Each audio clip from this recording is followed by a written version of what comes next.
Assalamualaikum and hi everyone. Today we will present about valvular heart disease. Before that, let's meet our team. Without further ado, let's start. These are the contents that will be presented by our group. So, firstly, introduction. What is valvular heart disease? Valvular heart disease occurs when any of the valve in the heart has damage and do not open and close properly. As we know, the function of valve is to prevent blood from flowing backwards and to ensure the blood flows in the right direction through your heart and to the rest of your body. The heart has 4 valves, which are the tricuspid, pulmonary, mitral, and aortic valve. And if the heart valve do not function properly, this would be a damage to the heart and this can lead to heart failure, sudden cardiac arrest, and death. Problems with heart valve can occur if the valves are leaky or too narrow or do not have a proper opening. So, there are 3 types of valvular heart disease, which are stenosis, atresia, and regurgitation. So, firstly would be stenosis. Stenosis occurs when the valve opening becomes narrow and restrict blood flow. When the valve becomes narrow, it requires the heart to pump harder, which can strain the heart and reduce blood flow to the body. Next would be atresia. Atresia occurs when a valve slips out of place or the valve flaps do not close properly. The valve is not formed and a solid sheet of tissue blocks the blood flow between the heart chambers. Lastly is regurgitation, or known as backflow.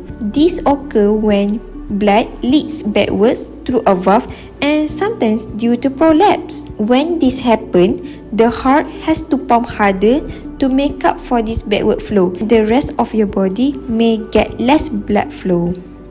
Now, we go to the symptoms and causes of valvular heart disease. Palpitation is an irregular or rapid heartbeat caused by problems with the heart's electrical system. Next, shortness of breath, especially when you are active.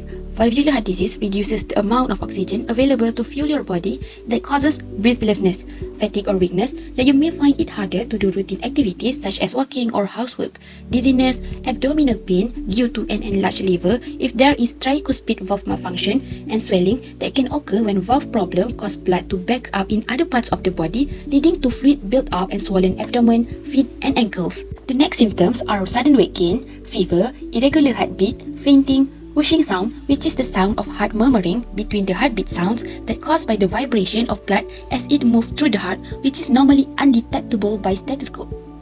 What causes heart valve disease? It divides into 2 parts, which are congenital causes and acquired causes.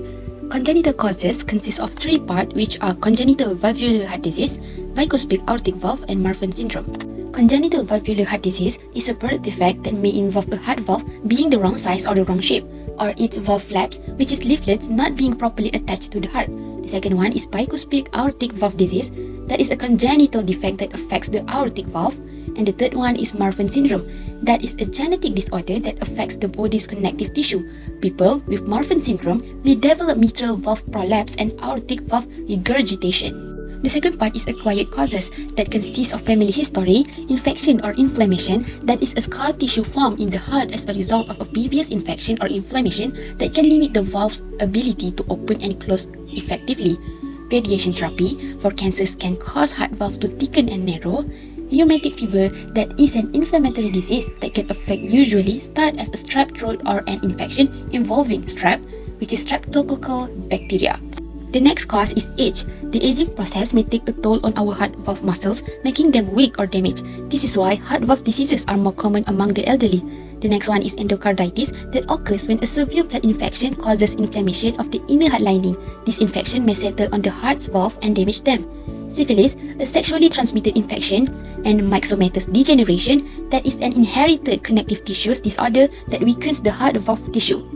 There are 6 other causes of valvular heart diseases, such as autoimmune disease such as lupus, a heart attack that also known as myocardial infarction, which can damage the muscles that control the opening and closing of the valve, atherosclerosis, that refers to a buildup of plaque on the inside of the blood vessel, tumor in the heart, metabolic disorders such as high blood cholesterol, and medical devices. Some medical devices such as defibrillators and pacemakers may rub against certain valves. This can create scar tissue and may stimulate the heart to beat out of the rhythm. This can also stretch a heart valve, raising the risk of valvular heart diseases. Let us continue with diagnosis. First, the doctor will provide a physical examination and listen to heart through a stethoscope. They might find several signs of heart valve disease, such as swelling in abdomen, feet and ankles, an enlarged heart, fluid in lungs, and a heart murmur. Each type of valvular heart disease depending on its location of the murmur, how it sounds, and its rhythm. After showing this sign, the doctor will provide for further diagnostic testing such as echocardiography. Echocardiography uses sound waves to evaluate the heart chambers and valve. Patients with valvular heart disease will have a limited aortic valve area because the aortic valve is thick. Next is electrocardiography, ECG, tests that record the electrical activity of the heart.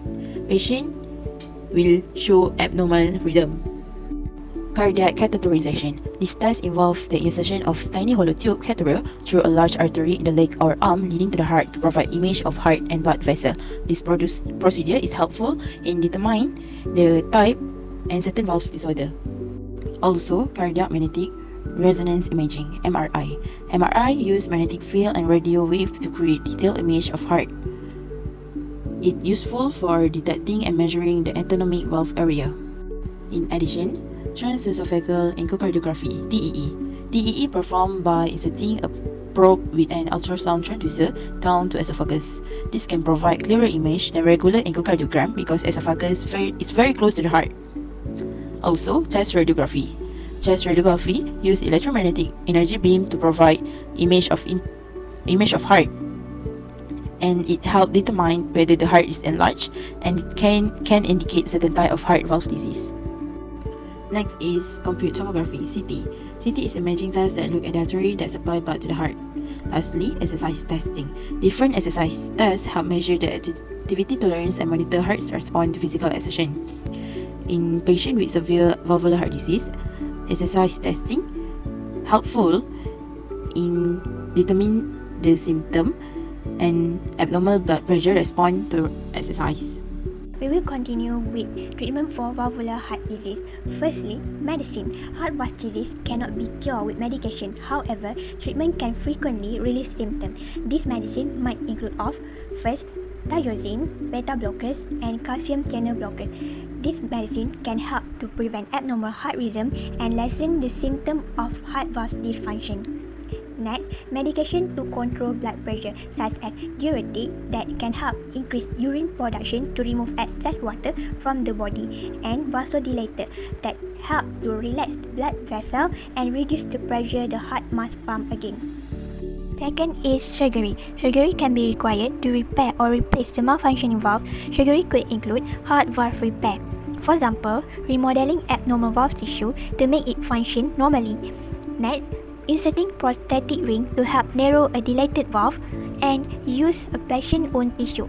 The use of a patient-owned tissues make heart valve repair preferable in many situations. Surgery also could include heart valve replacement. When heart valves are severely malformed or destroyed, they may need to be replaced with a new valve. Replacement valve may be either with tissue valve, which include animal valves and donated human aortic valve, or replacement valves could be with mechanical valve that can consist of metal, plastic, or another artificial material.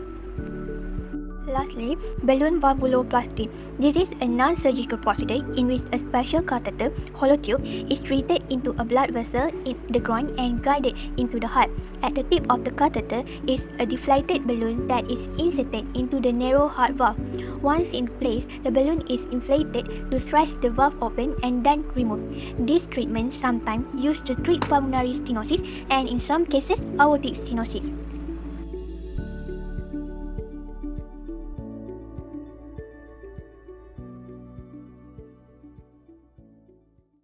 That's all from us. Thank you.